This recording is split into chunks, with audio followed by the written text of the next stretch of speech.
وہ حق تعالی ایک لحظے کے لیے بھی افاظ ہستی سے نظر پھیر لے تو اس کا وجود مٹ جائے گا، جبکہ اس کا باطل ہونا ثابت ہو چکا ہے۔ نمبر 3، علت وجود آفرین ایک حقیقی علت ہے۔ میں پوائنٹ نمبر 2 آپ کو دوبارہ پڑھ کے سنا دیتی ہوں، کیونکہ وہ مس اس لیے ہوا کہ یہاں پہ جو انڈر لائن سطور تھی وہ میں نے آپ کو پڑھ کر سنائی، تو میں پوائنٹ نمبر 2 دوبارہ سے سٹارٹ کر رہی ہوں۔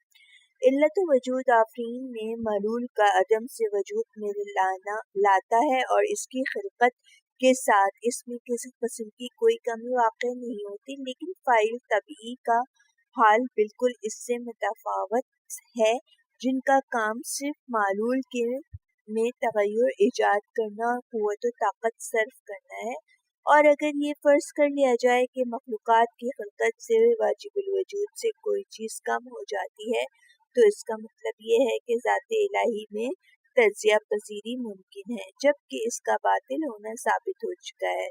نمبر 3، علت وجود آفرینی ایک حقیقی علت ہے جس کا معلول کی بقا کے لیے باقی رہنا ضروری ہے۔ علت و اعدادی میں معلول کی بقا علت کی بقا سے وابستہ نہیں۔ نمبر 1، سوالات شروع ہو گئے ہیں۔ نمبر 1، صفات خدا کی پہچان کیوں ضروری ہے؟ نمبر 2، گزشتہ برہان سے کیا نتیجہ حاصل ہوتا ہے؟ نمبر 3، خدا کے ازلی و ابدی ہونے کو ثابت کریں۔ نمبر 4، کس طرح ذات خدا کے بسیط ہونے اور اجزاء بالفعل و بالقواہ سے مبرہ ہونے کو ثابت کیا جا سکتا ہے۔ نمبر 5، خدا کے جسمانی نہ ہونے کی دلیل کیا ہے؟ نمبر 6، کیوں خدا کو دیکھا نہیں جا سکتا؟ نمبر 7، کس دلیل کی بنیاد پر خدا مکان و زمان نہیں رکھتا؟ نمبر 8، کیا حرکت و سکون کو خدا سے نسبت دی جا سکتی ہے؟ کیوں؟ نمبر 9، علت کی قسمیں بیان کریں۔ نمبر 10، علت وجود آفرین کی خصوصیات کی شرح بیان کریں۔ اور سامعین، یہاں پہ میں اپنے مطالعے کو روک رہی ہوں۔ ابھی ہم موجود ہیں صفحہ نمبر 78 پر، اور اگلے مطالعے کے لیے میں دوبارہ حاضر ہوں گی، جو ہم شروع کریں گے، نواں درس شروع کریں گے، اس کا آغاز کریں گے۔ جب تک کے لیے خدا حافظ۔